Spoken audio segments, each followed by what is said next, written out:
Boa noite, pessoal. Aqui quem fala é o Hugo. Nós somos a banda Resonance. Estamos aqui hoje no L2B Studios para bater um papo, falar um pouco da nossa carreira, falar um pouco dos nossos projetos, do futuro, responder as perguntas que a gente recebeu. Então vamos dar boa noite aqui para os nossos companheiros. Vamos começar pela experiência de Gustavo Magalhães. Dê o seu boa noite olhando para aquela câmera ali. Boa noite. Boa noite, pessoal. Sou o Gustavo Magalhães, sou baixista. E sejam bem-vindos. Eu toco baixo. Bom, Homem de muitas palavras. Depois do homem, né, com muitas palavras, eloquente. Nós vamos agora pro próximo na linha, que é o Vini. Boa noite, Vini. Boa noite, pessoal. Vini, tecladista. Eu toco teclado. Toco teclado há muitos anos, pianista antes disso. E muito feliz de ser um dos membros fundadores da Resonance. Obrigado por quem tá vendo aí esse vídeo. Bem, para completar o nosso time aqui presente, porque ainda está faltando um, que é o Fred, nós temos aqui o Daniel, vocalista da banda, o cara que conduz aí as músicas. Geralmente é o mais famoso. Bom, fala galera, boa noite. Me chamo Daniel Santiago, sou vocalista do Resonance e sou professor de canto também há um bom tempo já, mais de 10 anos. E hoje a gente vai aqui falar um pouquinho, né, matar a dúvida de vocês sobre as coisas da Resonance. Quem quiser perguntar alguma coisa relacionada a canto no geral também, ou seja de rock ou de qualquer estilo, só perguntar. Exatamente. Lembrando que o Daniel, ele dá aulas de voz, né? Como ele disse, todos os estilos aí. A agenda dele é bem completa, né? Mas eu tenho certeza que, dependendo da combinação aí, dá para arrumar um tempo. Dá, a gente sempre dá uma encaixadinha ali. Então, boa noite aí, todo mundo que está acompanhando. Um abraço especial pro Zema. Foi vocalista do Vogan, banda que eu e o Gustavo, junto com ele, o Acácio, o Felipe Kern, Magrão. Felipe, boas vibrações aí, meu querido. Você que tá no sul aí, passando agora esse perrengue. Verdade. Não só o Felipe, mas todo mundo aí do Rio Grande do Sul, né? Nossa força, a nossa esperança de que as coisas se resolvam o mais rápido possível. Então, um abraço especial pro Zema, que tá lá nos Estados Unidos. A gente voltou, ele ficou lá, ele e o Acácio. E fizemos uma boa história no Volga, então um grande abraço aí pro Zema. Ele, inclusive, foi uma das minhas maiores inspirações, assim, como vocalista, né? O Zema é um senhor vocalista, até hoje. Engraçado por quê? Porque, pra quem não sabe, o Daniel, o nosso vocalista aqui, é o meu irmão, mais novo. E nessa época que a gente tinha um Volga, ele era mais novo mancebo. Né? Então, a gente já com uma certa experiência do Dark Avenger e tal, eu e Gustavo, a gente tá junto há 20 anos. Tantos anos já. Em todas as bandas. Então, e aí ele pegou essa parte do Vogan, que era uma banda uma galera mais unida, assim, vamos dizer assim, né? A gente fazia muita coisa juntos e o Daniel acompanhava, assim, os passos que a gente tinha, né? Então eu acho que ele... A família toda acompanhava, na verdade. Inclusive, assim, uma curiosidade assim, que é interessante, mas eu estava presente no último dia daquela formação do Dark Avenger e a primeira conversa do Vogan. Que foi no mesmo momento, verdade, eu tava lá. Foi bem aqui perto. Bem aqui, perto aqui em frente à Cássia Eller aqui. Nós estamos aqui no Brasil 21. Quem conhece Brasília, a Cássia Eller é descendo aqui, bem ali que foi a reunião derradeira do Dark Avenger na época. E o início do Vogan, uma ideia dada por Kiko Salles. Um grande abraço pro Kiko Salles. É verdade, né? Kiko Salles. Um abraço pro Kiko Salles aí. Então, vamos falar aqui um pouco agora da banda Resonance, né? Para quem não conhece, né? Porque no meu perfil pessoal, por exemplo, tem muita gente que me conhece, mas não conhece a minha banda, né? A banda Resonance é uma banda que surgiu graças ao Minute Bash. O Minute Bash era um projeto que eu e o Vini criamos na pandemia, né? Que a gente não tinha horizonte nenhum em que a gente pudesse voltar ao normal naquela época. A gente decidiu montar o Minute Bash para a gente ter uma atividade, né, ali com a música, com o YouTube, que virou a ferramenta essencial de divulgação dos artistas, né? E aí, do Minute Bash, a gente trazia muitos convidados. E um dia, um convidado não pôde participar para gravar uma música, era um convidado que ia cantar. Então, durante a pandemia, né, a gente montou o Minute Bash, eu e o Vini, com essa ideia de dar continuidade aos projetos, porque a gente tinha um projeto antes, a gente é cheio de projeto, eu e o Vini. Que era, ainda bem que acabaram os projetos e começou a banda. Começou a banda, porque eu acho que foi mais rápido, né? Foi mais... Ó, galera, eu tô meio assim, ó, mexendo muita boca, é porque depois de velho eu botei aparelho esses dias. Olha só. Tu botou aparelho? Botou aparelho? Não. Caraca, eu não tinha visto. E aí eu Você tá com a cara de 18 anos. tô me adaptando, né? Tá normal, velho. Não, mas eu tô assim, ó, Ah, tá. mexendo a boca. Porque enche o saco. É uma merda. Enfim, bom, Pode aí falar palavrão. a gente tinha um projeto chamava Lead Duo Project, eu e o Vini, Isso. que a gente fazia músicas instrumentais. Que a gente- Onde a gente expressava a nossa criatividade. Liberdade total, etc. E aí, voltando ao Minute Bash, que não tem nada a ver com o Lead Duo Project, a gente chegou nesse episódio, né? A gente gravava 2 vídeos por semana, 2 músicas por semana. Isso. A ideia do Minute Bash eram músicas de 1 minuto, até 1:59, antes que vocês perguntem qualquer coisa. Onde tivesse o 1 ainda, tava valendo, né? E basicamente eram músicas instrumentais, né? Isso. A gente resolveu, então, fazer uma música com voz. E o vocalista que a gente ia ter nessa música, tá na live, não pôde, de última hora. E aí eu conversei com o Daniel. O Daniel lembra. Eu falei, a gente tinha um vocalista, não vai poder, não sei o quê. Por quê? Porque o Daniel já cantava há muito tempo, só que ele estava mais focado na época em dar aula, né? Então ele não tinha, assim, não tava com nenhuma banda, assim, que Tu manja pra de gente canto, acompanhar, né? Tu manja de canto? Sim. Tu me manda. E, enfim, e aí ele gravou a música, né, que chama Pigs at Party. É verdade, né? Foi a Pix. Inclusive, a Pigs at Party, que é uma música que estará no nosso álbum. Só que Olha aí. a versão completa, né, a versão original dela, mas já um pouco modificado, porque já fazem 4 anos. 4 anos. E aí o resultado foi excelente, né? Aí depois a gente acabou fixando o Gustavo também nos baixos dessas músicas.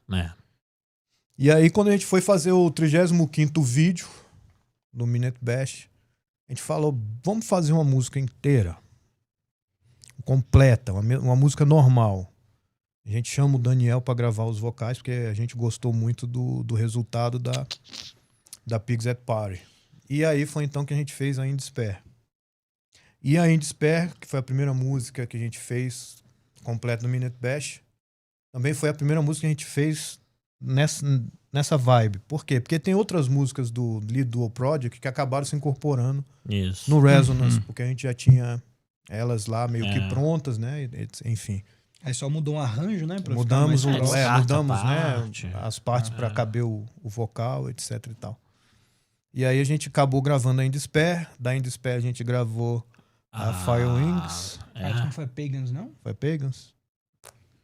Boa Break. pergunta. Cara, A memória não sei a pode nos ordem. trair nesse momento. Mas foi uma das duas. Foram 4 no Foram total. 4. A Isso, última né? foi Na a verdade Break foram Tomorrow. 5. Isso. A gente Teve gravou a In Blind Despair, Blind Zur. Pô, Enfim, gravamos 5 músicas completas, como uma banda mesmo, apesar de que a bateria era programada, era a única coisa que não era um ser humano com a gente. E dali a gente falou, cara, vamos fazer uma banda, velho. Essas músicas. eu não morava aí- aqui também. O Vini ainda morava na França na época. Oui, oui. Oui, monsieur. Então eu voltei pra Brasília. E aí a gente conseguiu. Vamos fazer uma banda. Deixar os projetos, começar a banda. E aí a gente gravou. A nossa primeira aparição foi com o Tchandala. Isso. Verdade. Dejaí Tchandala. Um abraço pra grande ele. abraço. Em Aracaju. Chamou a gente, o Resonance, pra participar de um compilado de músicas há 25 anos da banda dele. Exatamente. E aí a gente gravou a Mirrors of Decay. Mirrors of Decay, que tá no nosso Spotify, tá linkado lá no nosso perfil. No YouTube dele tem o vídeo até hoje, inclusive. Tem? Tem. Tem que caçar lá, mas tem. Na época a gente contava com o Batera, o Vitor, né? E aí foi a nossa primeira aparição como banda mesmo, assim, convidado e tal. E aí depois a gente Aí a gente... lançou o EP. Nesse meio termo, a gente mudou o nome pra... Ah, é verdade. Resonance, na verdade... É porque era o- sim, a gente saiu de Minute Bash pra Resonance. Foi mal, isso. Fez a banda, É. que era o Lead Dual Project. A gente era mesmo, a Lead Dual Project era a mesma logo. Mesma logo. Vocês Foi o terem mesmo ideia. artista que fez Mesmo o artista. Jean. Aí eu, Você tava começando a gravar uma música, né? a gente chegou a gravar uma música no teu estúdio. Isso, a Chihuahua. Chihuahua. Eu levei um Chihuahua. Aqui também estará. Para. Também estará no CD. Também estará no CD com uma versão modernizada, né? Em questão que a gente falou antes dos arranjos pra caber a voz, porque era uma música instrumental, então Influências instrumental. também, né? Que mudaram de lá pra cá. também. Muita Sim, influência. é. Metal mudou muito. Porque ali, a Chihuahua, ela é de 2015, se eu não me engano. A gravação. A gravação. A gravação a gente fez em 2015 lá no Lab. Pois é. Ela já existia O antes. metal mudou muito de 2015 pra cá. Pô, né? bastante. Inclusive, assim, eu acho que vocalmente foi uma das maiores mudanças, assim, nesse tempo. Vocal e bateria, eu acho que foram os dois instrumentos que mais evoluíram, assim. Foi uma evolução Não, gigantesca nesse tempo. Produção musical também. Produção musical Produção também. musical. Produção musical. E eu acho que uma dessas mudanças, assim, que a gente está tentando incorporar cada vez mais, inclusive, foi começar a compreender melhor como produzir, como mixar Isso. essas vozes mais agressivas, né? Esses vocais mais agressivos, Sim. que antes era uma coisa que era um pouco mais suja, assim, não no sentido pejorativo, né? Hoje em dia, a galera já consegue fazer um negócio mega pesado, Mais limpinho, definido. Exatamente, definidíssimo. Mais definido. Exatamente. E também ao vivo a gente compensa. Eu dou um helpzinho pro Daniel, Sim, back vocal. que foi com certeza. muito gente fina em mim. Mas aí a gente desviou o assunto. Então foi assim que a gente chegou no Resonance. A gente chegou no Resonance. E aí o DJI convidou a gente. E aí em seguida a gente lançou nosso EP com 4 músicas do Mid Bash, justamente que o Hugo falou. Essa 35ª música mais 3.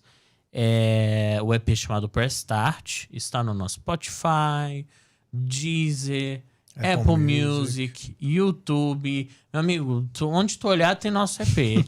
Não tem desculpa pra não ouvir. Só não vai achar na loja, porque ele não tem versão... É verdade, né? É só digital, né? Um dia, quem sabe? Pois é. Eu ia gostar muito de Vai fazer. depender do acordo com alguma gravadora.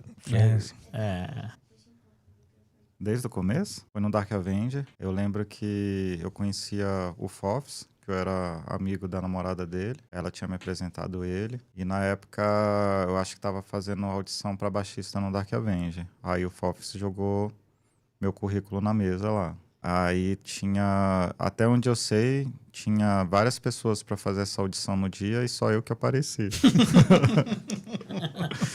Aí eu conheci o Hugo no dia lá no estúdio. A gente até ensaiava no James, como era lá na Asa Norte. Ou na Asa Sul, né? Quando era na Asa Sul. E o Max eu tinha conhecido um ou 2 dias antes que eu tinha ido num show e ele meio que se apresentou pra mim. E aí conheci o Tomás lá no dia do estúdio também, fiz um ensaio com a galera, assim, aquelas músicas mal tiradas, porque o Fofs foi me entregar o CD no dia anterior à noite.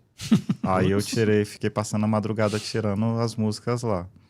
Acho que a música preferida que o Mário mais gosta foi a que eu não tirei. Que ele mais gostava, né? Cara, isso foi em 2001. 2002, porque meu show de estreia foi o Cult 22, em 2002. Então foi em 2001 que entrei. E aí eu sei que a gente saiu do estúdio, a gente foi lá ali na DAP3, né? A gente saiu, fomos ali no beco ali da DAP3 e ficamos batendo um papo, assim. Aí o pessoal me explicou como é que a banda tava. Eu, não, vamos lá. Aí nessa época eu tava já com a proposta de gravar o X Dark Years, que era o single. Pode crer. Que foi lançado 20 anos depois, quase. Mas lançou. Não, o single lançou na época. Na época mesmo? O que demorou foi o ao vivo. O ao vivo foi. Esse single era o que tinha Unleash Hell, Isso, exatamente. Aí eu já meio que entrei na banda já gravando. Isso. E aí foi, acho que no ano seguinte a gente fez o Porão, né? Isso. Foi 2002. Foi 2002 também. Foi, pô, cara, já cheguei com a banda já fazendo um monte de coisa. Foi bem legal, assim. Foi uma experiência muito boa pra quem tava sem banda autoral há milhares de anos lá. Foi milhares nisso. Milhares de anos. 2 milhares. Larguei o alaúde pra tocar baixo Pra contextualizar um pouquinho, o Gustavo é conhecido como Jesus por muita gente, né? Talvez muita gente não tenha essa informação. Pra pegar as piadas. E aí... Não, e a partir daí a gente foi tendo muita amizade. Aí eu frequentava muito a casa do Hugo, que sempre foi o pessoal sempre foi musical lá, a família toda musical, sempre teve muita festa lá. E aí eu fui conhecendo todo mundo, inclusive conheci a Lorena assim, né? Carreguei ela no colo. Eu era pequeno também. Carreguei o Caio, a Lorena e o Daniel no colo, os 3 juntos, assim. E a partir daí aí é a história, né? Aí é o network, vai conhecendo um, conhecendo o outro e assim. A gente se conhece há 10 anos.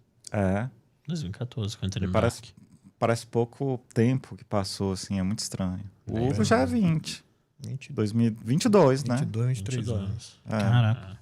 Eu queria saber como é que foi que vocês dois se conheceram, você, Vini e o Hugo. No Dark. No Dark 2014. Mas como é que foi a história e tal? Como é que vocês se aproximaram, assim, que eu só ouvi falar falar gosto isso musical, principalmente. Né? Primeiro. Sim, eu cheguei no Dark, aí o primeiro ensaio... Eu não fui. O Hugo não foi, o que era muito raro. Não foi o Mário, o que era bastante normal. O que era o normal. Foi o Gustavo, que era o estúdio dele. O Marcos. O Marcos Valls e o Anderson, nosso amigo querido lá de Curitiba. Saudades do Anderson. Tudo der certo, o Anderson estaremos aí em dezembro. E aí, o Hugo eu conheci no próximo ensaio, que já teve um outro guitarrista substituindo o Marcos Valls. Aí eu conheci o Hugo, não sei onde é que foi esse ensaio. Foi lá no Lab mesmo, a gente ensaiava lá nessa época, né? Aí, o que acontece? Ao longo de 2015... O Dark foi tocando, a gente foi fazendo show, só que aí o Hugo começou a me mostrar coisas que ele tinha feito pro Vogan, que não foram pro Vogan e tal. Sim. E aí eu lembro que eu fui na casa de vocês tocar uma vez, levei meu teclado, tinha um teclado desse tamanho. Aliás, eu tenho uma história engraçada, que é pra responder uma caixinha do teclado que eu tinha. Na 405. Né? Você devia estar lá ou tava por algum lugar? Nem... Truvando em algum lugar. E aí o Hugo foi isso. Aproximação musical. Aí colou, né? E também numa situação onde a gente não tinha... Zoeira que a gente... E a zoeira, né? Eu gostava, a gente perturbava tudo. Exato. Tipo, a gente acabou que tinha uma divisão, assim, né? Os mais próximos, nós e o Anderson. E criativamente também, musicalmente. Daí que a gente começou, sei lá... O Anderson só não tá tocando com a gente porque ele foi embora pra Curitiba. Não tava tocando. Pra ser bem sincero. Ele tava com a gente aí até hoje nas nossas empreitadas. Pode crer. Eu acho que eu não cheguei a conhecê-lo, não, né? Era o baterista do Dark Avenger, cabelo preto, liso, cheio de tatuagem. Bonitão. Caraca, eu acho que eu sei quem é, mas acho que eu não cheguei a conversar muito com ele nem nada assim. Putz, vamos lá. Olha, eu comecei, antes de fazer aula de canto, né, estudar canto, eu estudo canto já tem uns 16, 17 anos mais ou menos. Mas eu comecei a cantar em 2003, eu acho. Alguma coisa assim que eu tive minha primeira banda. É até uma história engraçada, conta ela do começo, né? Eu tocava guitarra também por influência do Hugo, né? E aí, quando eu tinha meus 13 anos, sei lá. E aí, alguns amigos, né, de escola cada um tava aprendendo alguma coisa e tal. E aí a gente foi fazendo, né, um esquema, assim, de banda de brother e tal, meio autoral no começo. Aí depois a gente conheceu um outro baixista que já tocava baixo mesmo, assim, né, mas bem melhor do que o resto da banda, assim, né, tocava. E aí a gente, eventualmente, acabou virando cover de In Flames, né, que é uma banda que tá ativa até hoje, de death metal melódico e tal. Só que aí a gente tava com dificuldade de arranjar vocalista, né? Eu ainda nem pensava em cantar, era só guitarra mesmo que eu tocava. Tocava guitarra mais ou menos um ano e pouquinho, sei lá, 2, qualquer coisa. E aí o Yuri, que é um grande amigo meu, um abraço pro Yuri, que ele era o outro guitarrista, né? Ele falou com essas palavras, assim, ele falou: Santiago, guitarrista a gente acha um monte, mas vocalista não, e você tem uma voz legal, que você não quer cantar não no próximo ensaio? E aí eu falei, cara, nunca pensei, mas beleza, né? Tipo assim, daqui você tem a voz mais legal, canta lá. Eu falei, tá bom. Só que In Flames, pra quem não conhece, ele tem tanto vocal limpo quanto os berros, né? Ele tem os screams também. E aí eu nunca nem tinha tentado cantar limpo em estúdio nem nada. No primeiro, semana seguinte, eu tava tendo que cantar os screams e cantar limpo, alternando os dois, né? E eu não tinha técnica nenhuma, não tinha experiência nenhuma, eu só fui. E aí, por algum milagre da vida, acabou que todo mundo gostou, assim, tipo, ornou bem, combinou com a parada e falou, cara, agora a gente só arranja outro guitarrista. E acabou que a gente saiu um tempo e essa banda, quando tava pra acabar, entrei numa outra e fui, né? Entrando. E aí, nisso, o Yuri também falou, cara, eu acho que tá na hora da gente se profissionalizar, né? A gente já tá tocando, já tem uns esquemas, a gente tava querendo montar, continuar com a banda, montar outras coisas e tal.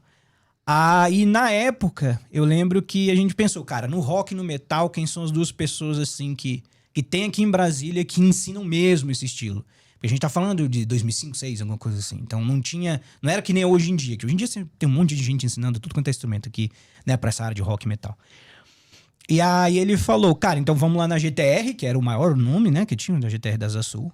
Aí eu vou fazer aula com o Marcelo Barbosa e você vai fazer aula com o Alírio Neto, né? Aí a gente conversou assim, aí, beleza, que era o Alírio Neto na época era o nome, né, da voz de metal que dava aula, porque você tinha muitos músicos aqui em Brasília excelentes, quase nenhum dava aula, né, de rock e metal. Era difícil ter. Então, de quem cantava metal mesmo e dava aula, o Neto era o maior nome, com certeza. E na mesma escola tinha o Marcelo Barbosa, que também é a mesma coisa. Era um dos poucos que... Ele era dono da escola, né? Ele que criou o GTR. E aí a gente foi. E aí foi nisso. A gente começou a fazer aula lá. E aí, desde por aí, 2006, 2007, eu comecei a estudar canto. Troquei de professor 1 bilhão de vezes por vários motivos, até que uma hora eu parei de fazer aula, mas eu continuei estudando e eventualmente comecei. Meu próprio professor. Exatamente. Eu olhei num dia no espelho e falei, agora é comigo. Você vai me dar aula, cara. É o Daniel Norris. Não, mas foi. E aí, depois de estudar muito tempo, eu parei de fazer aula, comecei só a fazer cursos por fora, workshops e coisas assim, pra ir complementando. E comecei a dar aula em 2011. Então já tem 13 anos que eu dou aula e continuei estudando, né? E recentemente também eu fiz um curso mais voltado para essa área de scream mesmo, né? Com o Will Ramos, que é o vocalista da Lorna Shore, que é um dos maiores nomes do deathcore e de scream da atualidade. Então tem um curso dele muito da hora, né? Tem uma noção de muito boa de como funciona a técnica dele. Mudei muita coisa nos meus screams também. E é isso. Desde então continuo cantando diversos estilos, não só rock e metal, mas principalmente rock e metal. Cara, John Petrucci, sem pestanejar nem nada. Você tem assim, quando eu era moleque, quando eu comecei a tocar guitarra, porque eu achava o Slash o cara, né? Depois teve a minha fase Adrian Smith, do Iron Maiden. Mas depois que eu ouvi John Petrucci a primeira vez, lá por volta de 94, por aí.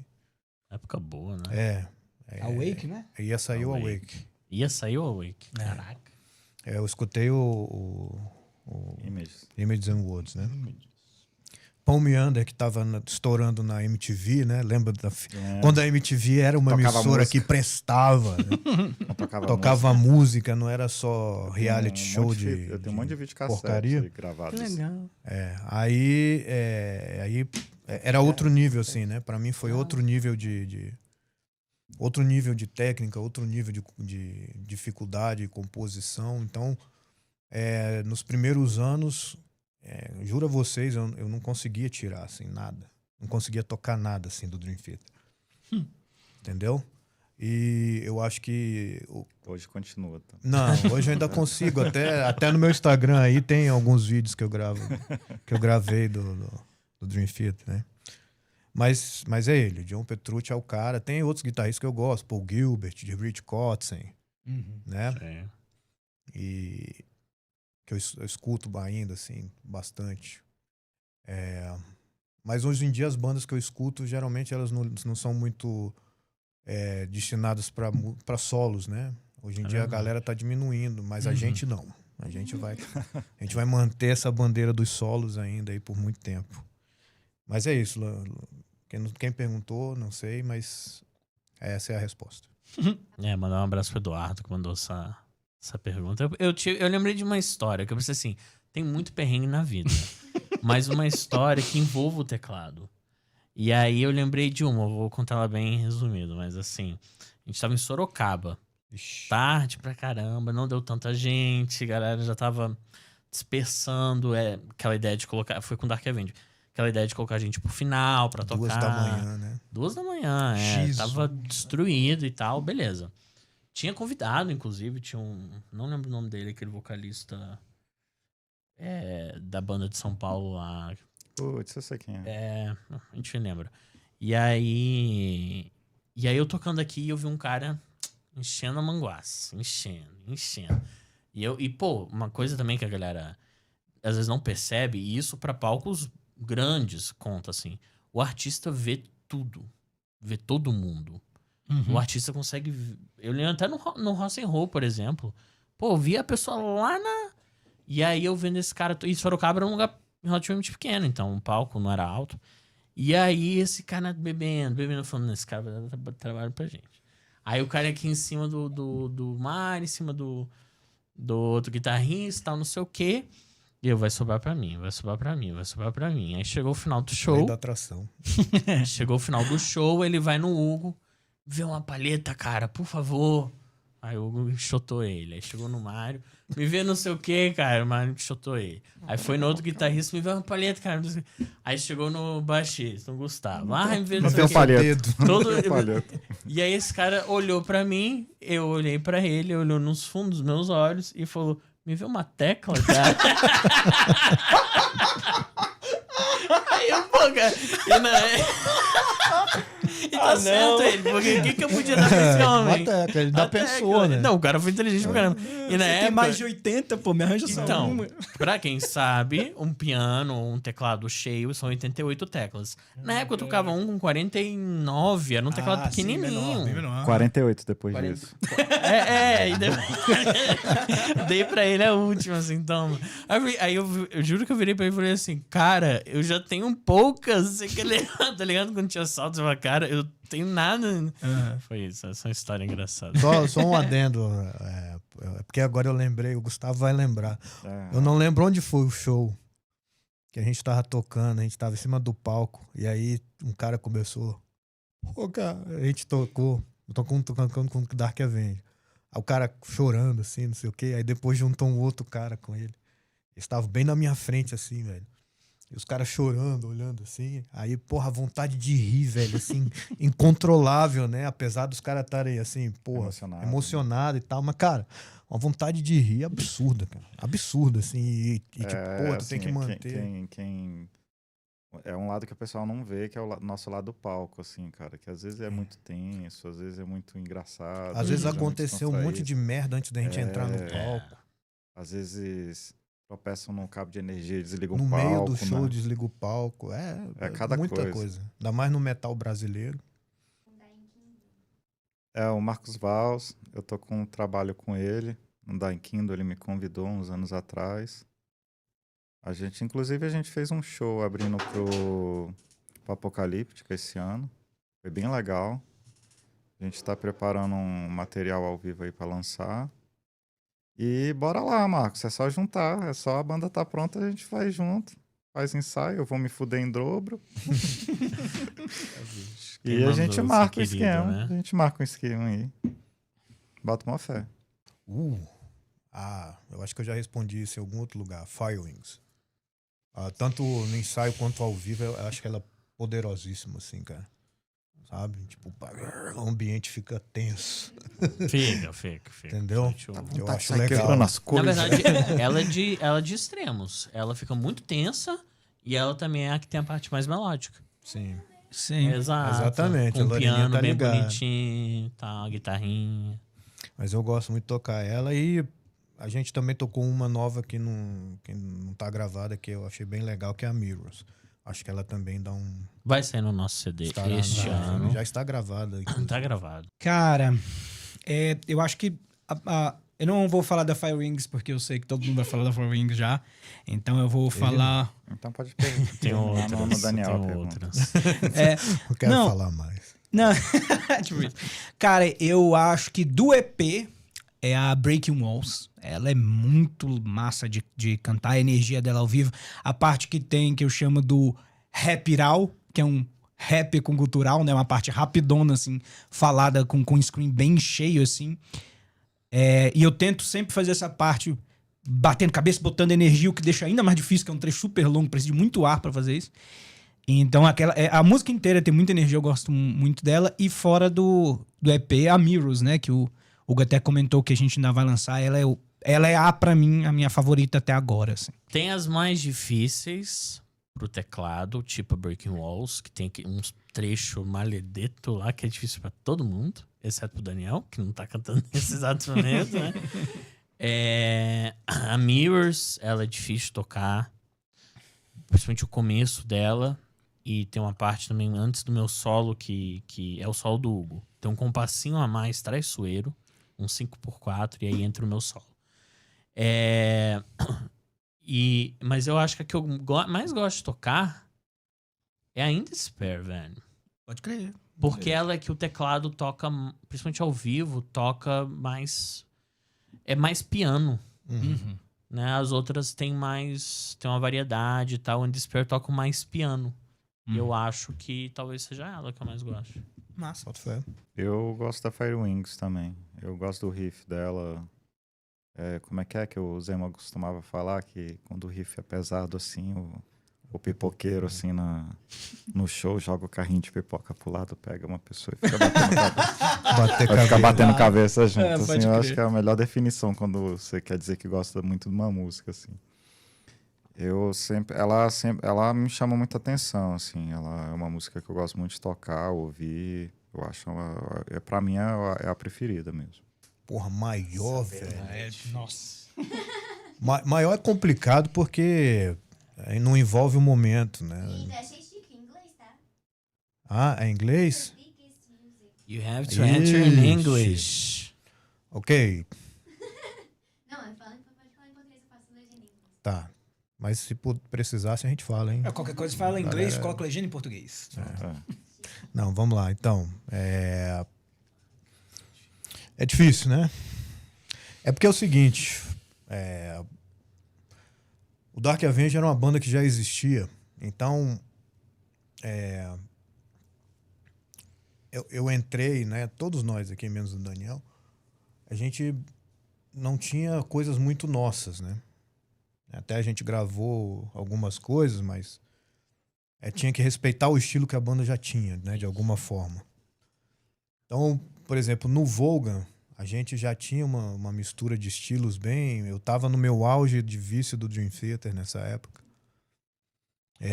Mas também gostava de outras coisas. Blind Guardian. Sei lá. Era muita... Eu sempre escuto muita coisa, né? Muitas bandas, assim. Tem coisas que me influenciam que às vezes não tem nada a ver com metal, por exemplo, né? Às vezes um negócio que você acha legal, assim, você quer tentar trazer isso pra dentro do metal. E hoje em dia, cara, é muita coisa de pancada. Então eu vou escolher duas influências para resumir. Não, três influências para resumir a minha vida: Iron Maiden, Dream Theater e Periphery. Aí resume toda a minha vida até o momento. Daqui a 5 anos pode mudar. Dani. Né, assim... Cara... 132 anos de experiência. Bom, pois eu escuto música em todas as oportunidades que eu posso, né? Desde muitos anos, assim. Então, sempre foi muito complicado, até pra eu, sei lá, se eu fosse fazer o top 30, eu ia ter dificuldade aqui, entendeu? É bem difícil responder essa pergunta. Mas eu diria que, ultimamente, as minhas maiores influências são Periphery, com toda certeza. Eu vou colocar junto Periphery e Veil of Maya, porque, né, eles são brothers também, tem muitas coisas em comum, eles se influenciam de uma certa forma ali. Eu colocaria um estilo inteiro, que é deathcore, né? Que atualmente o meu estilo favorito de música, né? Eu curto pra caramba. Pra quem não conhece, ele é uma versão com um pouco mais de groove, né? Do que um death metal normal. E muitas bandas até se assemelham mais com um prog moderno, um djent, só que mais agressivo ainda, né? Então, eu colocaria deathcore inteiro como segundo lugar. E como terceiro lugar ali, eu acho que eu colocaria, inclusive, algumas bandas assim, não tão... que eu nem escuto tanto, mas toda vez que eu escuto, eu fico, caraca, é isso que eu quero roubar algum elemento aqui, né? Eu quero aproveitar alguma coisa. Plagiar uma música. É isso. um Exatamente. Entendeu? MC Melody. Então eu colocaria assim, eu vou até MC Melody. É o MC É que é Lan. mais forte do que eu. E aí eu até roubando um pouquinho, eu colocaria duas aqui, que seria Falling in Reverse, que é uma... Toda vez que eles aparecem, eles lançam uma coisa nova, muda tudo. E... Falling in Reverse e Avenged Sevenfold. Seria... Não, Que acabaram de lançar um CD chamado Jumping. Minus Jumping, né? Caindo pra cima. Exatamente isso. Então seria as duas últimas seria Falling in Reverse e Avenged Sevenfold. Todas as vezes assim que eu escuto, Que massa. toda vez que eu escuto eu consigo falar, cara, tem algo aqui que eu consigo extrair. E é isso. Vou responder de uma maneira Yes. que me yes. Eu vou responder em inglês. Yes. Ó, eu tenho próximo. Não, eu tenho uma experiência como pianista. Então eu vou isolar essa pergunta. Um piano, ó, já tá chorando. Século XIX e XX, Shostakovich, Debussy e Stravinsky, digamos. Mas aí pra parte mais puxada pro jazz, não dá pra não falar de Chick Corea. Chick Corea é um animal. Era. Fantástico. Pro prog, Keith Emerson, Rick Wakeman, que é justamente Emerson, Lake and Palmer e Yes. E aí Yes e Rush são as minhas bandas de maior influência do prog rock. Década de 70, que eu amo de paixão. E o Felipe, nosso amigo tecladista, também ama. Bossa Nova me moldou desde pequeno, então é algo muito importante na minha vida, das minhas influências. E pro metal, Dream Theater no topo, assim, eu sou, né, não tem como, não tem jeito. Foi o que me trouxe pra esta vida, foi o que me trouxe pra essa mesa. Opa, hora do remédio. O que me trouxe pra essa mesa foi o Dream Theater, de uma maneira ou de outra. Por querer ser tecladista. E bandas como Meshuggah e Periphery abriram minha cabeça pra outras drogas, assim, né? Outras paradas. Meshuggah foi... O pai, né? É o pai do Meshuggah é uma brincadeira diferente, assim. Então é isso. Mas... Yes. Em suma, yes. Eu tenho 2 CDs de cabeceira que eu escuto até hoje, que assim, que eu não consigo enjoar. Uhum. Não dá pra tirar também, às vezes é meio difícil.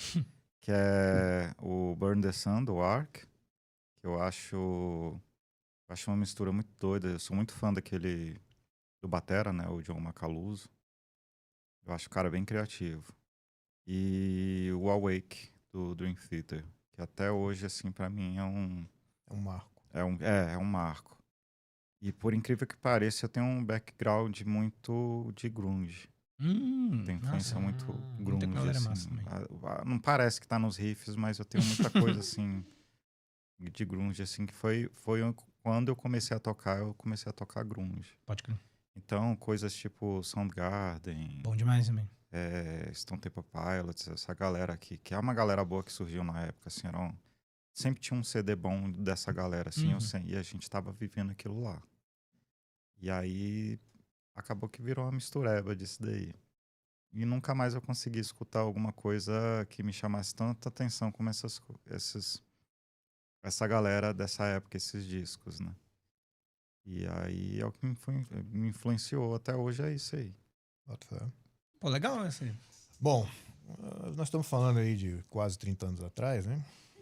Então é difícil lembrar. Mas eu não sei dizer. Eu fui alguma do Guns N' Roses, porque era essa época aí que eu era muito fã de Guns N' Roses. Ainda gosto muito do Guns N' Roses. Não tem esse problema, né? Que tem uma galera que se fala true aí, que você não pode falar que você gosta de Guns N' Roses, né? Que você não é metal. Mas, olha, cada um é cada um, né? Eu acho que no meu primeiro ano, assim, de sentar e começar a estudar guitarra, né? Eu já tava tocando umas músicas do Guns já. Ó, vou complementar a pergunta. Como é que você fazia pra tirar a música? Ouvido, meu amigo. Aí. Aqui é raiz. Era no ouvido. Eu tinha... Vou tentar explicar rápido. Eu tinha uma vitrola no meu quarto, eu desligava um cabo da caixa. Quem não sabe, vitrola Isso, era o toca-disco. De vinil que hoje faz sucesso. Isso, era um toca-disco. Seria o 3 em 1, ao invés do CD, era um vinil. E você desligava um cabo da caixa, ele era estéreo naquela época, né? LR. Então você desligava, por exemplo, eu queria tirar a guitarra do Adrian Smith. Então eu tirava a guitarra do Dave Murray, da caixa. Que atrapalhava, né? Não, Dave Murray não, quem atrapalha é o Yannick. Aí... é verdade. E aí eu escutava mais a presença da guitarra dele, entendeu? Mas basicamente era assim a minha vida nesse começo de guitarrista, né? Tinha época que eu tocava 8 horas por dia, né? Então, isso também eu acho que acelerou o processo, né? Hoje em dia ninguém tem tempo para tocar 8 horas, né? Em casa. Mesmo um adolescente, né? Como eu acho que é o caso da filha da Leonora, não tem, né? Hoje em dia as crianças têm tudo programado na vida, né? Sim. Os horários e tal. Nessa época eu tinha desistido de ser jogador de futebol, que eu tentei uma época. Então eu fiquei... Tu jogava de quê? Atacante, meu filho. Marcava gol que era uma maravilha. Mas eu era mais o segundo atacante. Ah, tá. Tipo um Bebeto da vida. Sim. Enfim, aí... Na época do 4-4-2. Tradicional. E aí, então, eu fiquei com muito, muito tempo em casa, né? Pra depois chegar da escola, não tinha nada que fazer. Então, eu almoçava, ia pro meu quarto, tocava 8 horas.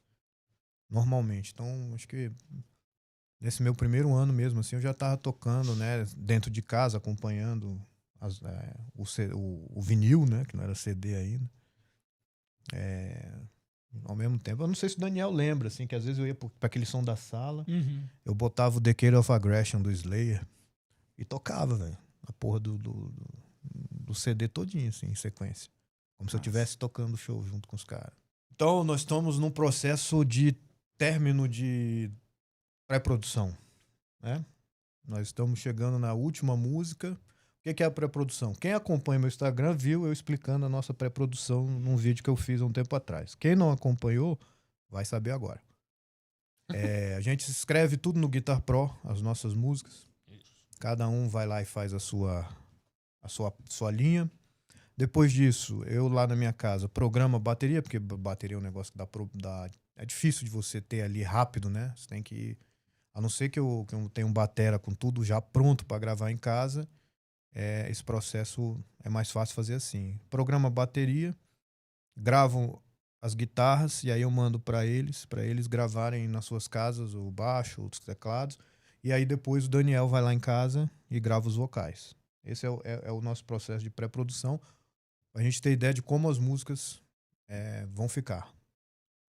Né? Então nós estamos agora na última música, que é a Puppets. De pré-produção. Da pré-produção é a última. Só falta ela. Só falta ela.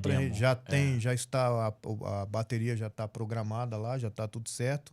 Eu vou esse fim de semana, se tudo der certo, vou gravar as guitarras e aí mando para eles. Depois o Daniel vai lá em casa e grava. Eu acho que o Daniel tem mais umas 2 pra gravar ainda, né? De voz. É a Downfall e tem que regravar também, né? Vem a Chihuahua. Acho que são essas 2. Tem que regravar a Bewitched. Aí sim, aí o Fred, que não conseguiu vir hoje, infelizmente, é o nosso baterista que entrou recentemente, ele tem isso, ele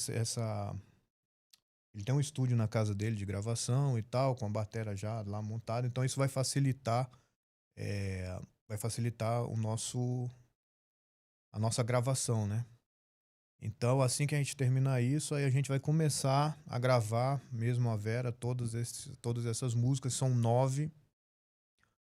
Tá? Vamos dar aqui algumas informações, já que a gente está nesse podcast aqui, aproveitar esta oportunidade. O nome vai ser Resonance, muito original, né? Self-title. Self-title. Terá 9 músicas. 9 músicas inéditas. Eu não sei se eu vou lembrar o nome de todas, até porque nós temos uma música ou 2 que o nome ainda pode... Pode mudar. Mas... são 9 músicas, não tem ordem ainda estabelecido, mas elas já existem todas. A gente fez um cálculo aí que vai dar 1 hora, mais ou menos.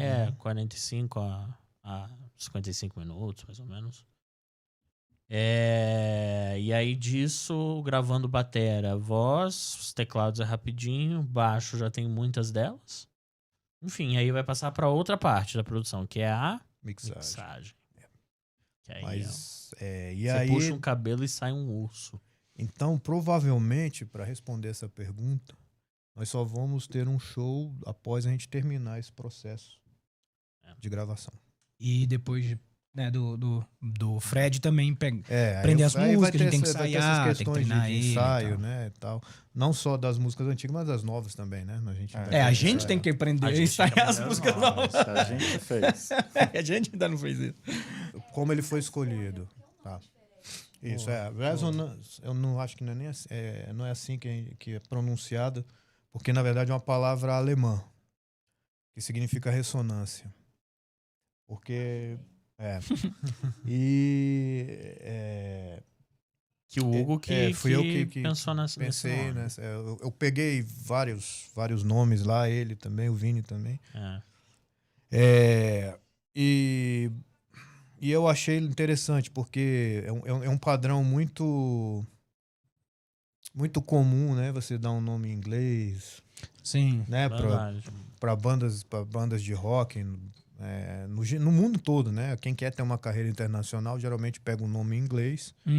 E é isso. Então, a gente conversando, eu falei, cara, tem um nome aqui que eu achei bem interessante. Por quê? Porque a capa desse álbum tem muito a ver com o nome da banda, né? Isso. A capa que já tá pronta, inclusive. Linda, por sinal. E feita por mim. Mas... Enfim, e aí o nome tem muito a ver com isso, né? Porque a minha questão é dos efeitos que a música causa nas pessoas, né? São todas têm a ver com a serotonina, se eu não me engano, né? A serotonina tem uma bicho, não sei. Que é que causa prazer, né? A maioria das pessoas escuta as músicas geralmente porque elas causam prazer e tal. Então, o conceito do cérebro com a serotonina e das ondas musicais. Né? Então, foi pensando mais ou menos nisso, assim, que eu cheguei em ressonância,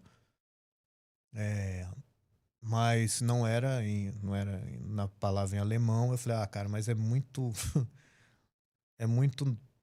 e visualmente batido, em inglês não é tão chamativo quanto... Em inglês é resonance, né? E provavelmente já devia ter uma 7 com o nome Resonance em inglês. Eu tentei aprender alemão até eu descobri que eu não tenho aquele ich-mich, não consigo pronunciar essa porra de jeito nenhum, eu acabei desistindo. Mas eu gosto muito de aprender idiomas. Era o nome original da banda. Mas aí não rolou. Aí não rolou, então vai dando. E aí é uma língua que eu acho interessante, né? Apesar de parecer que eles estão sempre pagando sapo pra gente. Eu acho legal. Alemão, italiano. Eu só não gosto muito de francês. Mas a gente já teve música com um título em francês. Mas a gente já teve. O Gustavo é nascido na França. É uma língua para jovens modernos. Brincadeira. Não, mas eu acho a sonoridade não me atrai muito. Falar em francês não tô ouvindo depois. Vai te atrair, né? Omelete de fromage. E aí, mas assim, foi logo uma das primeiras assim que eu pensei. Na verdade, é porque eu pensei em ressonância, e aí quando eu levei para eles o nome, eu já levei em alemão, porque justamente para fugir do inglês. Eu pensei, cara, fugir do inglês não soa tão legal.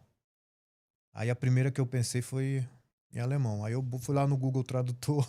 Tem cara, né? Tem cara assim, tem jeito de nome de banda mesmo. O Z ajuda, né? Sim, Entendeu? Assim, foi bem legal. É um processo que acho que quando você chega, você sabe. Sabe? Quando acerta, quando né? Acerta, é isso aí. Pra você, no caso, né? E é importante. Inclusive, nome de música. O nome de música tem esse mesmo efeito. E a gente tem esse mesmo cuidado em nome de música quando também. você... por exemplo, quando o Hugo prepara músicas, ele prepara com um nome provisório. Mas muitas vezes esse nome provisório, ele vem com uma carga. Então, por exemplo, eu escrevo as letras. O Hugo traz uma carga, assim, uma ideia. Assim, essa música aqui, o nome é tal, mas eu tive mais ou menos essa ideia aqui. Aí o Daniel, que grava as linhas vocais, me manda de preferência sem tantas palavras para não me influenciar. Em cima disso, vindo da ideia ou não, pré-existente, e do nome provisório ou não, daí nasce. Mas esse mesmo cuidado também com o nome das músicas. Porque é tipo nome de filho, né? Nome de filho. Muitas das músicas... Eu tenho muitas músicas que eu não escrevo, eu não sou bom em escrever letra. Eu não acho que eu tenho esse dom. Então, e o Vini escreve muito bem, assim, sabe? Nível do Mário, assim, na minha opinião. E aí, mas eu tenho o conceito, né? Isso. Eu chego, às vezes, eu falo, por exemplo, Sacrifice, que é uma música que a gente já tocou ao vivo, eu já botei vídeos tocando ela, apesar dela não ter sido gravada, vai pro álbum novo. Falei pra ele, cara, essa música fala da galera que tem que fazer escolhas e faz certos sacrifícios, esse tipo de coisa e tal. E aí ele escreveu a letra baseada nisso. Fire Wings foi a mesma coisa, que era a época da pandemia. COVID, entendeu? Mas aí já veio música também, tipo a Pagans, que eu tava assistindo Vikings na época, e aí eu peguei. É isso mesmo. E falei assim, cara, essa música aqui tem uma cara de viking e... o nome dela era Sneaky Bastard. Sneaky Bastard. Nossa, é verdade. Era homenagem a uma pessoa especial.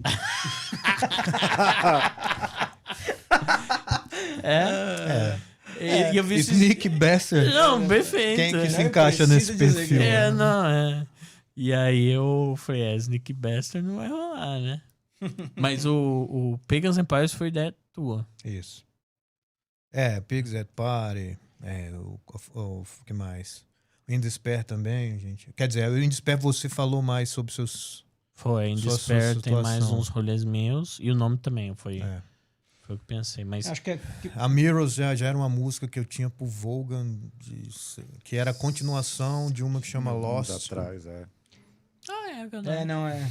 Verdade, e ela hoje é casada com a Sacrifice, em termos de conceito. E não tem mais nada a ver com a Lost. Que é engraçado.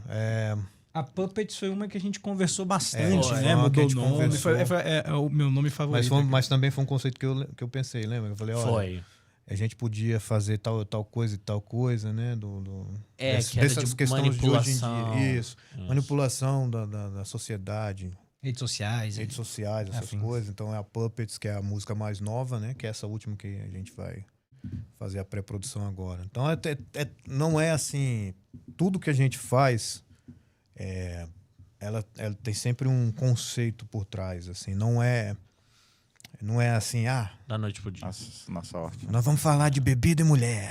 não é assim, né? Não que a gente não goste, a gente gosta pra cá. Eu, principalmente, que sou solteiro, gosto muito. Mas Mas casado também gosta, pô. Não, mas aí Eu gosto você da fala minha isso. bebida. Aí só, Não, aí não, só gosta fica com a de bebida. mulher. Aí. Esse laço, Aí só então fica é na melhor. bebida. Gosto Não, muito pô. de bebida, elas falam só da Casados bebida. também Luísa amam. saiu do Escuta. chat. Casados também amam. Aí nessa hora você fala assim, não, mulher só tem uma. A Isso, Luísa. mulher só tem uma, Luísa, que tá aqui nos Isso, aí sim. assistindo, que eu amo. A gente podia, assim, mas Quase não, dormi no não é o nosso estilo, né? Falar desse tipo de situação, né? Um negócio mais do rock mesmo, assim. Os rock. Isso. Ficar milionário. Sucesso!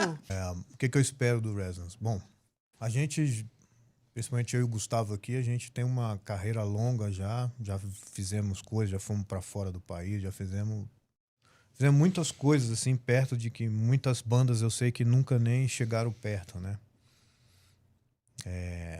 E eu sou muito, e assim, não é uma questão de ego nem nada, mas eu tenho muito orgulho de ter conseguido atingir certas coisas que eu atingi, né? Para mim, quando eu era moleque, assim, eu sempre pensei, caralho, eu tenho que tocar fora do país, eu tenho que... Pô, a gente teve um CD lançado pela gravadora japonesa. Então, assim, já vivi muita coisa boa, mas também já vivi o lado ruim, né? Assim, dessa parte. Hoje eu tenho a consciência de que se tornar um Iron Maiden, um Metallica, é um negócio praticamente impossível para qualquer banda hoje em dia, porque hoje a quantidade é muito grande, né? As redes sociais trouxeram uma abertura em que qualquer pessoa hoje consegue mostrar o seu trabalho. É muita gente boa, entendeu? Tem muita gente boa. Então, o que eu gostaria pro Resonance é que, eu espero, né? É que a gente possa lançar nossas músicas, né? Fazer os nossos shows e conhecer novos locais que a gente ainda não conhece, né? Isso. Não preciso virar um rockstar da vida, mas se virar eu quero também. Se vier eu aceito. Mas é isso que eu espero, que a gente possa ter uma longevidade com qualidade e poder conhecer novos lugares, né? Poder fazer coisas novas. Eu acho que isso é o que mais me motiva, assim, né? Já não tenho mais aquela ganância que eu tinha, porque é normal quando você é jovem, né? De querer chegar ao topo, querer ser o melhor de todos. Mas eu espero que a gente consiga fazer isso, né? De tirar um mês do ano em que a gente possa ir para um local distante do nosso país, passar um mês, vamos tirar férias todo mundo no mês tal, e aí vamos lá e a gente faz um show, uns shows assim espalhados em algum lugar. Então acho que é mais ou menos isso. O que vier a mais que isso vai ser lucro e muito bem recebido, pode ter certeza. Cara, o que eu espero da Resonance é principalmente que a banda continue sempre me desafiando musicalmente, né? Porque o que acontece? Duvido você cantar isso aí. A banda se reúne, né? Eu duvido. Porque eu comumente sou convidado para cantar em eventos, né? Para cantar música dos outros, né? Em eventos assim, dentro e fora do rock metal. E claro que sempre acontece de ter uma música que é mais difícil, né, ou mais complicada do que as outras, mas o Resonance é aonde eu posso não só me expressar, que é uma coisa extremamente importante para qualquer músico, né? Você criar, né? Eu acho que é a parte mais bonita, inclusive, de você ser músico, é você conseguir produzir algo novo e não só replicar o que já tem feito. E eventualmente, de tanto eu fazer isso, cantar música dos outros, o desafio ele vai ficando um pouco menor, né? Cada vez menor. Novamente, claro que tem músicas muito difíceis por aí, mas no Resonance é onde eu consigo falar, cara, eu quero cantar isso aqui, eu quero me jogar nesse lugar, eu quero explorar essa sonoridade, eu quero explorar esse tipo de voz.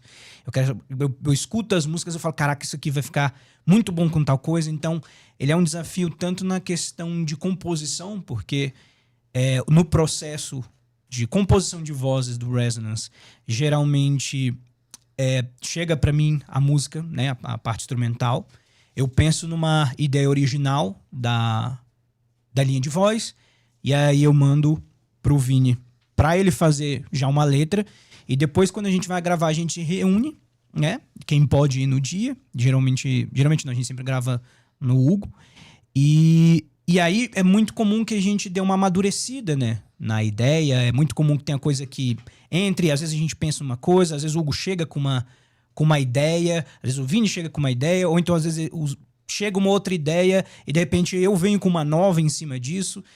Então é sempre um processo interessante porque na gravação a música muda, então tem coisa que eu nunca nem cantei antes de gravar, né? Então todo esse processo e as escolhas que a gente tem, né, na hora de compor são desafios geralmente bem grandes, assim. É muito comum que quando eu vou gravar a música, eu sempre pense, caraca, eu vou ter que cantar isso ao vivo. Já se arrependeu, Daniel? Todas as vezes. Acho que quase todas as vezes eu falei, por que eu fiz isso aqui? Mas isso é extremamente importante, eu não abro mão disso de jeito nenhum, cara. Porque é justamente desses, eu não tenho ideia de como é que eu vou fazer isso em sequência junto com as músicas XYZ, que me faz chegar num novo nível que se eu tivesse só cantando música dos outros, eu nunca ia chegar. Ou ia chegar depois de muito mais tempo, né? Então, o que eu espero do Resonance é justamente isso, que continue me testando musicalmente, né, e testando vocalmente. Tá, na parte material, eu adoraria que a gente chegasse a ser autossustentável. Uhum. Em termos criativos, a independência musical e criativa que a gente chegou é o que eu esperava e é o que eu espero do Resonance para tudo que a gente for fazer. Tanto em termos de teclado, porque não é simples ser tecladista numa banda que não seja aquele teclado mais tradicional de fundo. Não é simples. Principalmente em banda com uma guitarra, acho que facilita, na verdade. Tive uma dificuldade em ter uma independência enquanto tecladista em bandas anteriores, em outras oportunidades. Então eu tenho essa questão, mas também a questão de o que eu gosto muito da independência e que eu falo disso é o que nós temos entre nós, que é cada um poder falar, dar a sua opinião e pensar, no caso, o CD, pensar a banda, pensar os conceitos. Eu gosto muito dessa parte. Então, tipo assim, a ordem não é bobagem, a ordem do show não é bobagem, a ordem do CD não é bobagem. Pensar essas coisas maiores. Isso, pra mim, a Resonance já me deu, e eu espero que continue me dando, que é essa independência criativa musical. A parte material, uma autossustentabilidade já seria muito bem-vindo. Não precisa ser um salário mega monstruoso, um saláriozinho com... Mas se for, tá ótimo. 5 dígitos. Não, 5 dígitos a gente já tá trabalhando bem, né? Vai lá, Gus. O que eu espero do Resonance? Eu vou ter que voltar ao que o Hugo estava dizendo, que é falar sobre o Volga, né? Para quem não conheceu a banda, foi uma banda que a gente montou na época porque muitas coisas do que a gente planejava não estava dando certo no Dark Avenger, principalmente em questões de gestão. Então, com 4, 5 anos de Volgan, o que a gente conseguiu fazer? Lançar um CD, lançamos um single, a gente conseguiu um empresário, lançamos um single, o empresário pagou, depois ele ajudou a gente a ter financiamento do Fundo de Arte e Cultura, né, que é o FAC, e a gente lançou um álbum com isso, e assim mudamos para o Texas, com uma empresa contratando, era uma produtora, contratou a gente e sediou a gente lá na casa da produtora. E aí é a parte que como aconteceu isso tudo? Isso aconteceu com organização, foco e muito trabalho duro, né? E a gente ralou bastante, não foi uma coisa fácil. E isso é uma coisa que não só pro Resonance, mas como acho que qualquer banda, se começar com isso, ela tem uma luz no fim do túnel que pode dar certo. E aí só desandou, né? As coisas desandaram lá e perdemos time. Então, isso eu acho que, assim, fora a parte musical que todo mundo tem, todo mundo é criativo. Às vezes a criatividade está contida, mas o amigo o outro membro da banda consegue despertar isso daí até vem naturalmente, isso sai. Agora a parte de gestão, assim, é um negócio mais difícil. Então eu espero, o Resonance, eu espero isso, já está começando a brotar isso, já está acontecendo, mas eu espero que isso melhore para a gente poder ter um futuro melhor. Ser músico é difícil. No Brasil, sim. Estão vindo da pergunta sobre como ser músico, como conciliar isso com atividades profissionais outras, seja por necessidade ou seja por gosto, né? A gente não é integralmente músico, eu acho que alguns são. O Hugo é integralmente músico para mim, o Daniel é integralmente músico. Eles são pessoas que sei lá, como é que chama? Enfim, exala, sabe, criatividade musical. Gustavo. É preguiçoso. Gustavo e a gente tem uma coisa parecida. Eu acho que acho que o Gustavo teve experiências na música também que deram uma, né, talvez uma desanimadinha e tal. Eu, por outro lado, eu gosto muito da parte musical, mas eu também tenho a parte de educador. Então, que também me conquista. E aí, o que eu acho que eles se retroalimentam. Então, você ser músico é uma opção que tem barreiras financeiras muito grandes e, enquanto profissão, nós, como na música autoral, você... justamente o que você falou, para você ser autoral, você chegar num lugar e tocar só as suas músicas, teve uma oportunidade que num show com uma outra banda, que a gente era o mesmo esquema, bateu lá o órgão fiscalizador, o ECAD, bateu lá em outra cidade, foi lá em Manaus, e falou assim, eu quero ver o setlist de vocês, porque pra gente poder cobrar e tal, fazer a cobrança das músicas. Cara, é tudo nosso. E não acreditou, entendeu? Nosso, enfim, né? Foi uma conversa grande, teve que mostrar. Teve que provar que as músicas eram nossas. Então, assim, tem um lance de respeito com o trabalho da pessoa e tem um lance pessoal de você ou ter já um suporte financeiro que te permita viver disso, ou você também conciliar com outras coisas que você gosta. Pra quem não sabe, o Gustavo é um desenvolvedor de mão cheia. Um TI é com ele, tá? Ele é um desenvolvedor back-end, sei de nada de TI, mas acertei. Então é isso, eu acho que tem tanto a parte de escolha pessoal como as barreiras. E aí, se você quer ser músico de rock e não tocar a banda dos outros, música dos outros, cover em pub, coisa e tal, você não vai pagar suas contas. E assim, você tocou num ponto muito interessante, Vini, que é o seguinte. Se a gente for por camadas, né, por níveis de dificuldade, ser músico, no geral, em qualquer lugar, já não é fácil, né? Você viver de música já não é fácil. Você ser músico de um estilo que nem rock, metal e tal, e alguns outros também, é muito mais difícil.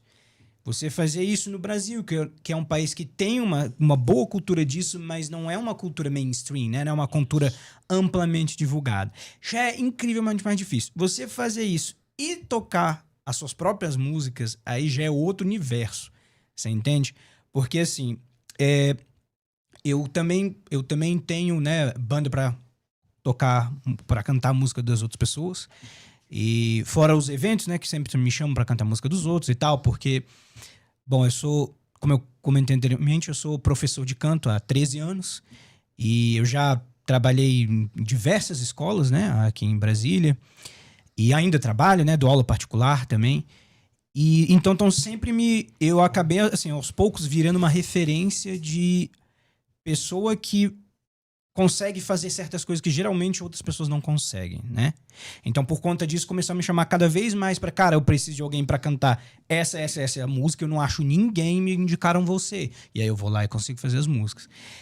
Isso, cara, com o tempo me mostrou que o espaço, a velocidade e o limite que até que você tem hoje em dia, aqui em Brasília principalmente, pra cantar a música dos outros é incrivelmente superior a você fazer a mesma coisa com música autoral. Porque quando é música dos outros, primeiro, são sempre as mesmas. Sim. Não sai de um ciclo assim. Você não vai, a pessoa não vai te chegar e falar assim, pô, tô Toca. querendo uma gig aqui pra você cantar a música do Perif. Isso não existe. Não, Isso não existe. A galera vai te chamar, cara, você canta AC/DC, você canta LED, você Bon canta Jovi. Bon Jovi. É, sempre as mesmas coisas. Só que se você faz isso também, cara, é do tipo assim, você joga no meio pras pessoas certas, você, sei lá, em um mês você já tá fazendo um monte de lugar aí, entendeu? Isso. Agora, isso comparado a você fazer música autoral, cara, eu conheço muita gente quando eu falo, pô, tem uma banda, que legal, qualquer e tal, pô, é autoral, você já vê que a pessoa já dá não, saca? Eu nem uso essa palavra, filho, que é pra não... Aí eu falo, as músicas são nossas. Cara, São suas, não uso autoral não, porque não pega bem. É engraçado, é assim, a gente, quando fala que é autoral, quando fala eu fiz, eu produzi, aí rola um desdém mesmo. Assim, Exatamente. tem um negócio assim que o pessoal costuma falar também, que, cara, só é pro exterior que a vida muda. Não é, assim, eu e o Hugo, a gente tem experiência disso, não é bem assim. As dificuldades de achar lugar para tocar lá são tão iguais quanto aqui. As propostas são tão bostas como as que a gente recebe aqui. Já teve lugar que a gente foi tentar marcar na casa de show para tocar, e aí o lugar tinha 2 andares e 2 palcos, né? Um palco em cada andar. Aí o cara falava assim, na bilheteria, não, a pessoa que vier aqui, ela vai falar qual banda ele vai ver, e a gente marca aqui, aí parte da bilheteria dessa pessoa vai pra banda que ele foi assistir, mesmo que o cara saia e vá assistir a outra. Sim, entendi. Então, assim, me dá uns $100 aí pra gasolina, não, é muito. Toca aqui 3 vezes, depois a gente começa a pagar vocês. Se encher, a gente paga vocês. Então, assim, não é bem assim, só sair do país. Isso aí era Era na época do Sepultura, isso tem 40 anos, Por aí. sabe? E aí sim, faz diferença naquela época. Hoje em dia já é bem diferente. Mas uma coisa é a seguinte, lá a gente percebeu que tem muita coisa que é muito mais alcançável. Por exemplo... Rapidinho, eu acho que até o público. Aquela vez que a gente tocou no Oklahoma lá, a gente vendeu todo o nosso merchandise. Acabou. Isso, a galera lá tem essa diferença. A cultura é mais forte. E isso aí, pô, deu uma grana que deu pra gente segurar um tempo, né? A gente comprou até uma bateria pro Acácio. Pro Acácio, com essa grana e tal. Aí a diferença que tem lá, tem isso que o Hugo falou, aí o que é alcançável que eu falo, você consegue ter um equipamento bom para fazer show rápido, você consegue adquirir rápido. Hoje, se eu quiser o amplificador que eu quero, é 5 anos juntando grana, 10 anos juntando grana. Meu set de pedal tem uns 10 anos que eu tô montando um por um, e ainda falta mais uns 10 anos para eu terminar, né? Pra você colocar no fundo do palco. E quando eu consigo um preço legal, o correio vai e manda de volta, né? Pra sacanear com minha vida. Eu colocaria mais uma outra coisa aí também, o Gustavo, que é... Lá também tem a possibilidade de você acabar conhecendo, né, as pessoas, tocando com outras bandas que dificilmente vêm pra cá também. Sim, você conhecendo os produtores, você tá no meio ali, né? Isso é uma possibilidade de você achar alguém ali. Isso. Que pra você conseguir alcançar essa mesma pessoa aqui no Brasil ou qualquer outro país é muito mais difícil. A gente também vive num lugar ruim pro rock. Apesar de Brasília ser... Há pouco tempo atrás, ela foi oficialmente... declarada a capital do rock. A gente tem um dia do rock brasiliense. Eu tava lá no dia lá, até recebi menções lá de louvor. Um monte de gente tava lá. Teve muita banda que a gente conhece das antigas lá. E, cara, até hoje eu não me lembro, assim, da gente ter mais de uma rádio dedicada a rock aqui em Brasília. A gente não tem. Sim. É uma coisa que você vê em São Paulo, salvo engano, a maioria é pirata. Não, acho que a 15 e a 89 não. Isso, mas aí é 2. Aí tem milhares de rádio pirata que toca rock, assim. Quando a gente ia para os Estados Unidos, cara, lá era uma rádio, assim, tocando... Lembra a gente naquele mercado, tava tocando Metallica. Umas coisas assim, sacou? A gente tá dentro do mercado e tocando aí tem muito desse bloqueio aqui. Assim, eu não diria bem uma sabotagem com o rock no Brasil, sacou? Mas a gente ainda tem essas dificuldades que a gente enfrenta. Então, como é que a gente vai botar um produto para o pessoal escutar se a gente está preso a uma mídia que é streamer e não tem uma rádio que muita gente não tem... Né? Muita gente escuta mais rádio do que escuta em Spotify, por exemplo. Ainda tem muito disso ainda. Mas a gente não consegue. Eu não vejo eu botando uma música minha numa rádio aqui inclusive, em Brasília. Não dá. Inclusive, o Vogan, a gente foi parar nos Estados Unidos justamente porque umas rádios começaram... Uma rádio começou, aí uma outra galera de uma outra rádio escutou, aí gostou, e aí eles pediam pra gente autorização pra tocar as músicas lá, né? Então, tipo assim... Sim. O próprio CD lançado lá no Japão foi assim, não foi de cara. A gente mandou... Cara, era Sedex, era caro pra caralho. Pra chegar rápido, né? Pro Japão. Aí a gente mandava pra uma gravadora que tinha algum interesse. Mandava o material. Aí a gravadora... Olha, não é o que a gente quer agora. Não é o que a gente está procurando. Mas eu vou indicar vocês para outras gravadoras menores que talvez possam se interessar. E aí eles têm essa mentalidade lá. Aqui, não quero essa porra, não. Aí acabou que chegou uma e gostou. Aí a gente foi, fez o contrato com eles, eles lançaram lá. Acabou que, infelizmente, o dono da gravadora faleceu e ela fechou. Putz. Que era Soundholic. Outra coisa importante lá das bandas, que o Daniel tava falando, você lembra o tanto de convite que a gente teve para juntar com outras bandas e fazer, tipo, olha, vamos fazer... Tipo, Los Angeles, Sacramento, Seattle. Lembro. E aí a gente vai pro Texas e faz San Antonio, Dallas, Fort Worth, Austin. Então eles tinham disso. Os caras encontravam com a gente, principalmente naquele festival lá, mas encontravam com a gente nos shows e aí eles tinham esse negócio de, vamos dividir a experiência, vamos juntar para conseguir algo maior para os dois, porque você sozinho...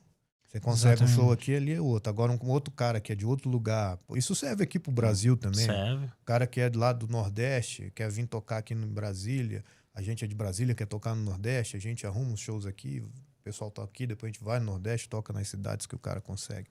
Então eu acho que isso também era bem legal lá. Não deu pra gente completar tudo, porque começou a dar treta, aquelas coisas.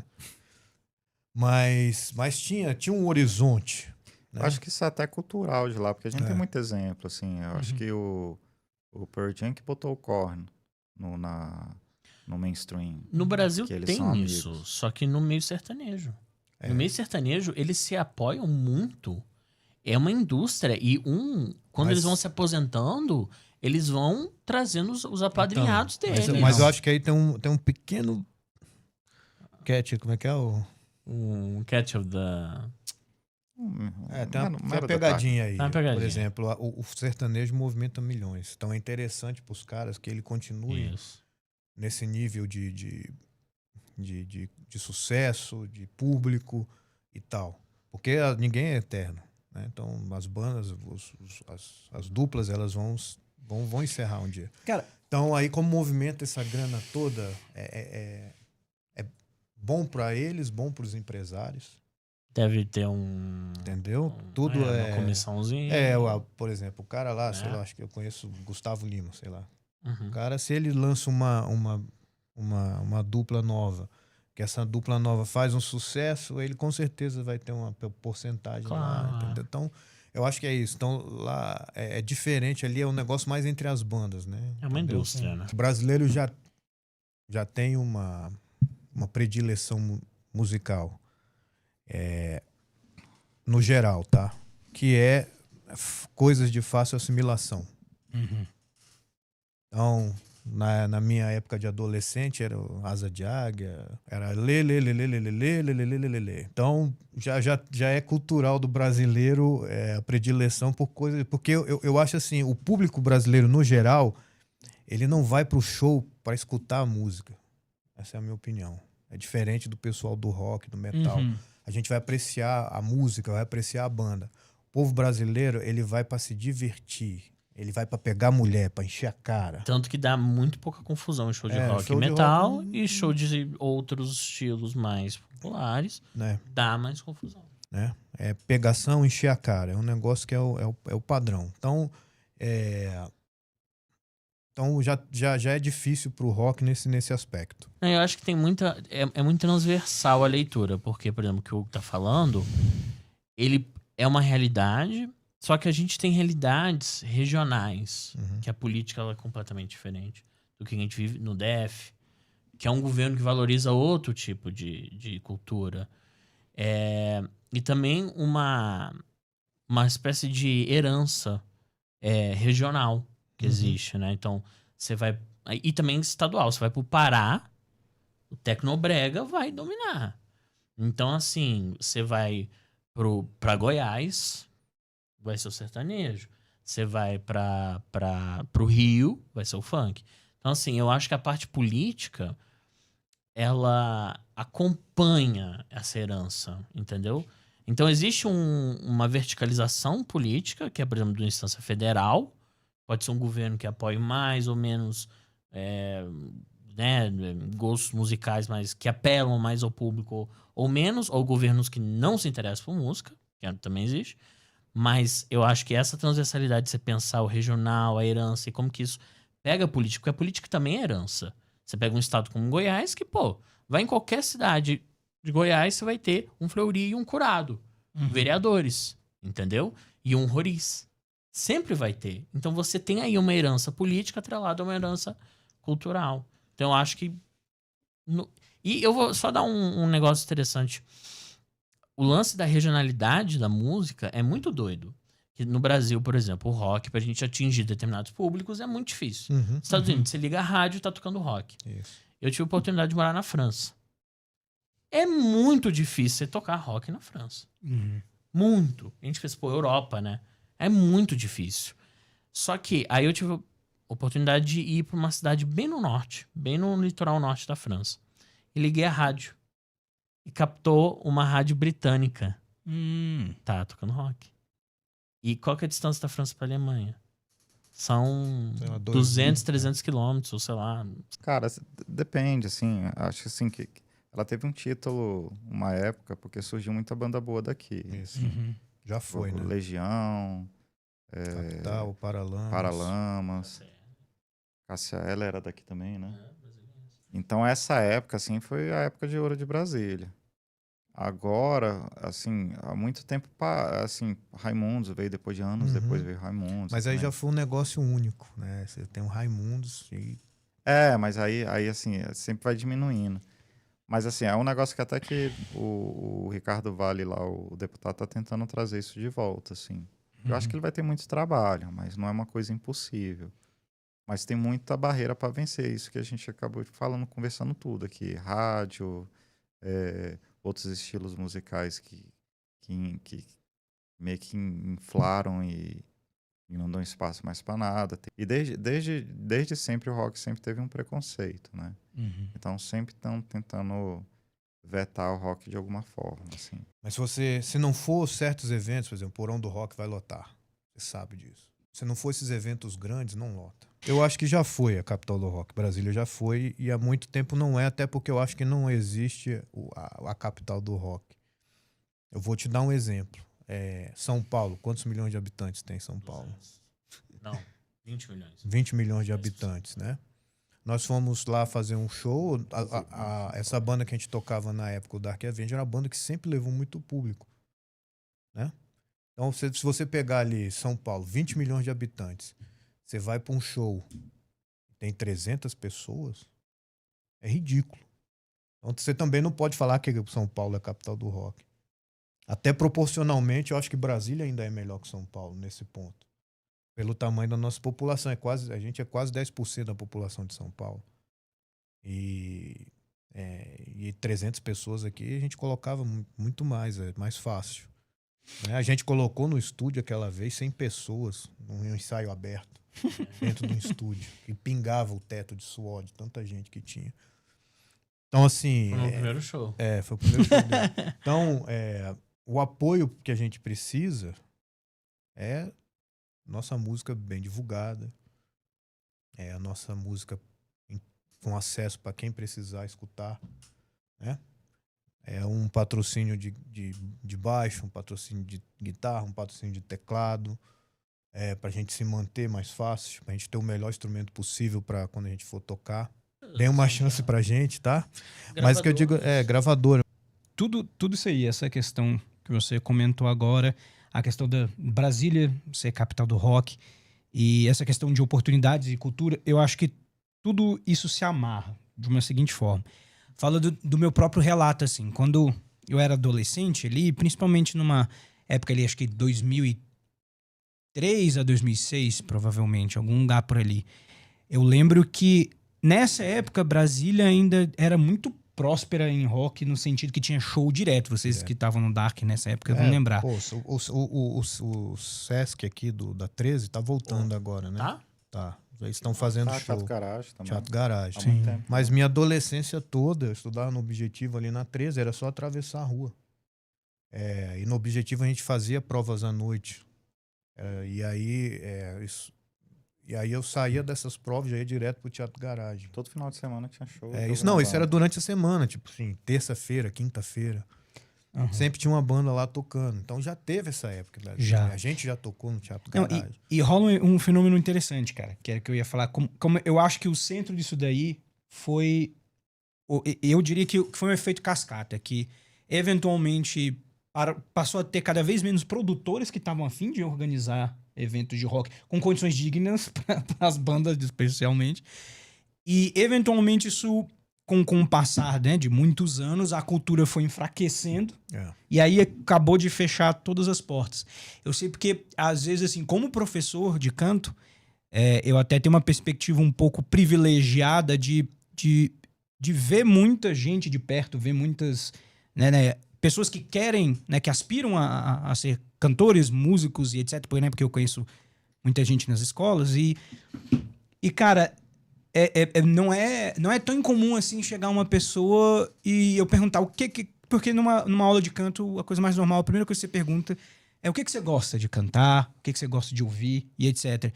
Cara, é extremamente comum a pessoa falar coisas que já são facilmente aceitas, né, pela sociedade.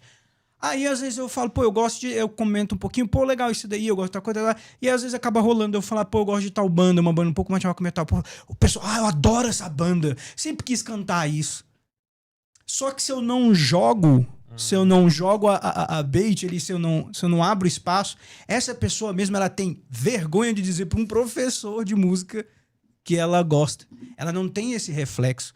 E é extremamente comum você ver nas escolas, assim, que as pessoas só querem tocar ali, sei lá, nada contra, até porque eu gosto de algumas músicas, mas, sei lá, Billie Eilish, Lady Gaga, ou seja lá o que tá no momento ali. Mas a partir do momento que a escola chega, galera, esse semestre o recital vai ser de rock, a galera pira, cara.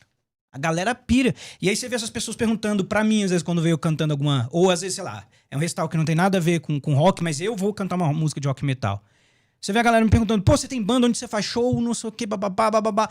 Então eu vejo que o interesse das pessoas, ele ainda existe bem forte aqui em Brasília.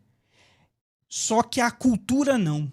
Você entende? A cultura tá meio que deixando essas pessoas meio que segurando essa opinião e esse interesse. E aí você junta isso com o fato do que não tem incentivo, não tem produtor querendo fazer, e aí as pessoas não têm nem oportunidade de arriscar. Mas todas as vezes que eu vi alguém fazendo algum evento, assim, recital, alguma escola, alguma coisa, lota de gente pirando, assim, até criança com pai. Às vezes você vê, assim, tipo, um relato rápido, assim, que foi muito interessante. Eu me apresentei no recital, né, de meio de ano, do Bateras Beach Sobradinho, né? Fui contratado lá.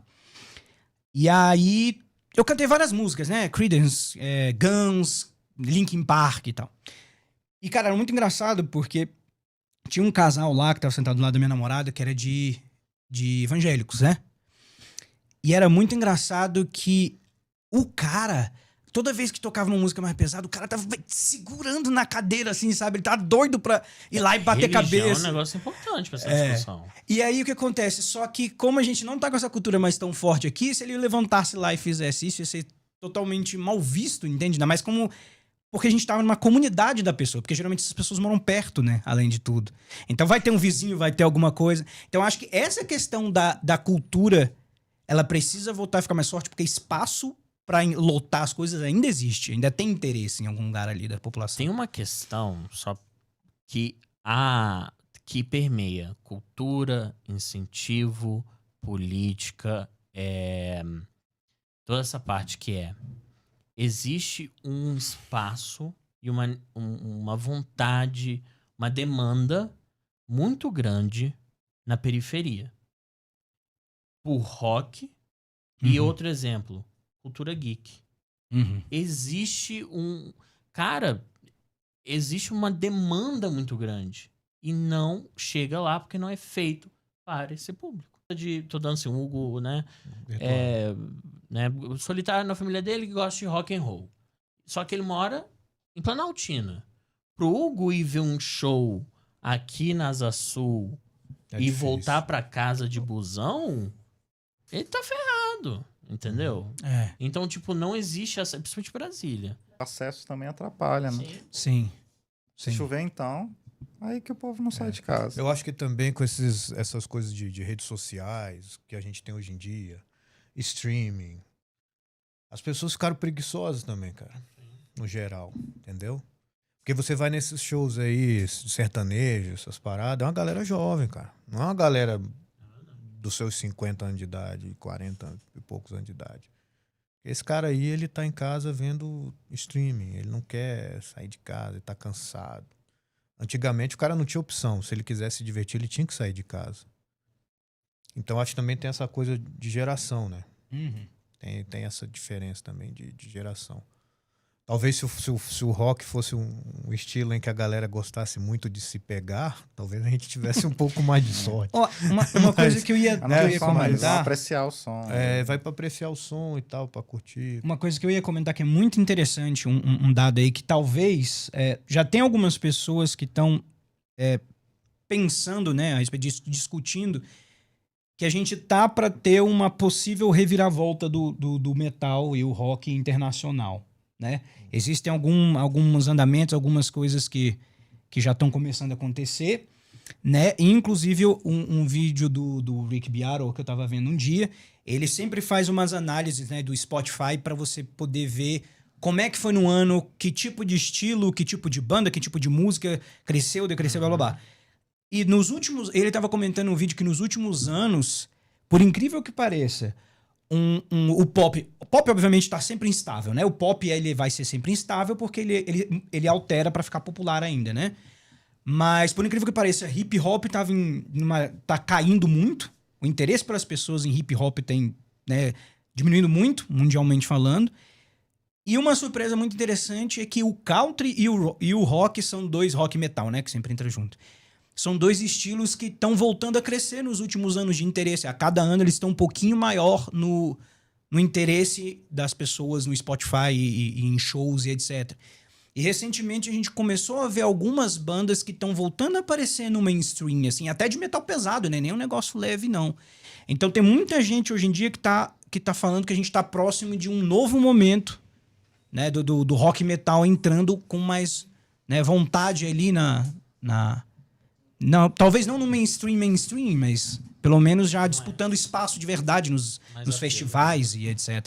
Então eu acho que agora seria um excelente momento para que, se tiver aí alguns produtores me ouvindo, começar a prestar atenção nisso, para começar a chamar mais gente, porque gente interessada tem, só falta realmente a cultura cooperar para que as pessoas, né, voltem a frequentar isso daí. Mas sem evento para as pessoas frequentarem, aí não tem nem como, né? Pois é, talvez seja importante aí, você que está nos assistindo neste momento, porque eu sei que isso aqui vai ficar no YouTube aí muito tempo, talvez seja um momento dos produtores levarem projetos para o FAC de eventos de rock, por exemplo, metal, nas satélites, Então, o FAC aceita esse tipo de projeto, eles gostam, né? Então o cara faz um projeto aí, porque eu não sei fazer não, mas se eu soubesse, se eu tivesse o tempo, eu acho até que eu faria um projeto desse. Até pra você fomentar, velho. Você fala, olha, tá aqui, a gente ainda se importa. Eu acho que talvez isso fosse algo interessante do governo. Sim. De pegar, né, esses incentivos do governo como auxílio. Porque você falou dos produtores, eu acho que os produtores, eles não se preocupam, assim, todo respeito àquele produtor que realmente se dedica, mas eu acho que, no geral, os produtores, eles não se preocupam muito com o que as bandas necessitam, o que, se ele vai conseguir dar uma ajuda para a banda de uma certa forma ou não. Eles querem fazer aquele evento que eles estão acostumados a fazer, tirar a graninha deles e se exploda. Então eu acho que foi isso que matou muito essa cultura do rock aqui em Brasília, sabe? Também, né? Não é só esse, mas eu acho que isso tem muito disso, porque com o tempo você vai vendo que a qualidade dos eventos, o valor do cachê, né? Elas foram caindo, assim, foram diminuindo. Aí até que uma hora, acho que até o próprio público fala, cara, que parada tosca que eu tô, velho. Por quê? As melhores bandas começaram a se negar a participar desses eventos. Gente que queria aparecer de qualquer forma, mas que às vezes não tinha experiência, né? Não tá preparado. Passou a aceitar, o cara ia lá e falava assim, pô, mas que merda é essa que eu tô? Entende? Acho que foi um dos fatores, né? Na minha visão, aqui em Brasília, principalmente, que foram miando, assim, a questão do rock, né? Porque você vê, cara, eu entendo. O cara, porra, não vou falar o nome do bar, mas tem um bar aí que só pra tu aparecer é 50 conto. E não volta em consumação. Só pra tu entrar. Vai respirar. Aí tu vai tomar uma Heineken, R$18. Porra, não dá. Entendeu? Qual é o estímulo que o cara vai sair lá de Planaltina, que nem você falou, pra vir aqui nesse bar, aqui no Plano, pagar R$50 só pra mostrar a cara dele e ainda pagar R$18 na... Provavelmente numa quinta-feira. Aí você... Pra pagar um ônibus caro pra voltar pra casa. Tá preocupado com o público daqui. Oi? Não tá preocupado com o Não, público eu de sei. lá. Sim, mas é porque é isso que eu falei. Eu não conto com a cooperação dos produtores. O que eu tô falando é o público, o fã. O cara que gosta. Por exemplo, vai ter... Vamos dizer que por um milagre esse bar que eu tô falando, ele falou, nós vamos ter aqui sexta-feira do Autoral. Vai tocar Resonance, Dying Kingdom e o Mofo. Miastenia. Entendeu? Vou falando das bandas aqui que eu lembro. Então é legal. Cara, o cara vai ter que sair lá de Planaltina, se ele gosta de uma dessas bandas, vai ter que vir pra cá pra assistir. Aí ele vai pagar 50 conto pra entrar. E aí 18 conto da Heineken, sem contar o trajeto. Não, o trajeto. Como ele vem pra cá. É como ele volta, vai embora. né? Como ele volta. É isso que é fogo. Entendeu? Diferente, por exemplo, Gran Circular. Pro outro lado. Tu lembra o Gran Circular? Lembro. Gran Circular era 2 conto a cerveja quente lá fora. Entendeu? Só era pegar ônibus até Rodô. A rodoviária, pronto. Aí arrancaram lá, né? Porque fecharam lá mesmo? Não lembro, mas provavelmente foi porque as pessoas estavam felizes. Né? Dá o seu recado pros produtores.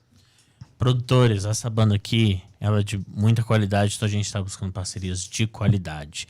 Não me venham com qualquer coisa. Essa galera aqui é muito dedicada, tá? Experiente, profissional. Na verdade, a gente é profissional. Isso a Lucinda falou, ela tem razão.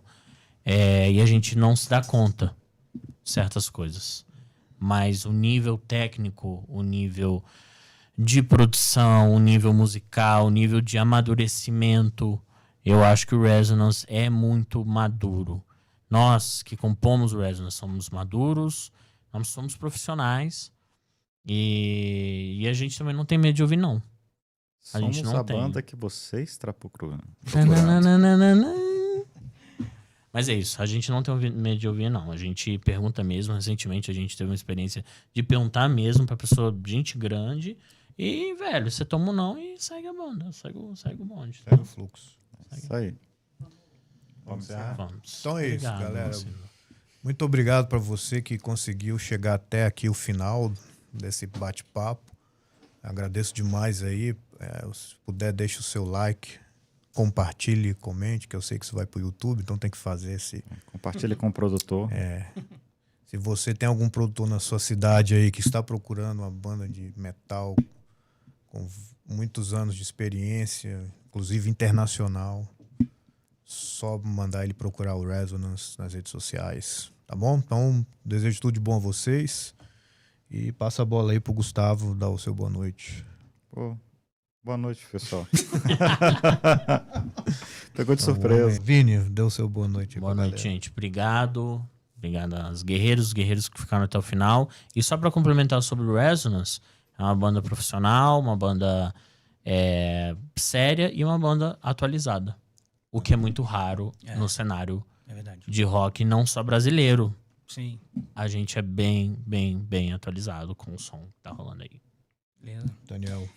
Bom, mais uma vez, obrigado aí a todo mundo que assistiu.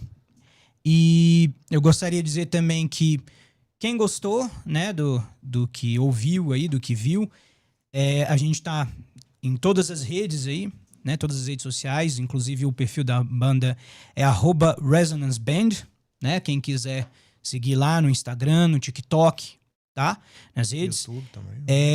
Inclusive também, mais uma vez, só comentando, eu sou professor de canto também, se você quer cantar rock, quer cantar metal, quer ajudar essa cena a voltar a ser, como Forte já foi, voltar a Brasília para ser realmente aquele nicho, né, de rock, é só me procurar nas redes, @santi_sings, que lá tem vários vídeos meus apresentando, dando dicas. E se vocês tiverem interesse em aula ou me contratar para alguma coisa ou para contratar o Resonance, é só mandar uma DM lá, beleza? Boa noite para todo mundo aí. Isso aí. Então, só querendo, para finalizar, agradecer a Lucinda, o L2B Studios aqui, que deram esse espaço maravilhoso pra gente. Se você é aqui de Brasília, tá procurando um local para fazer o seu podcast, venha para cá, porque realmente o pessoal aqui sabe do que tá fazendo, as aparelhagens são todas excelentes. E agradecer ao menino do som, esqueci o nome dele.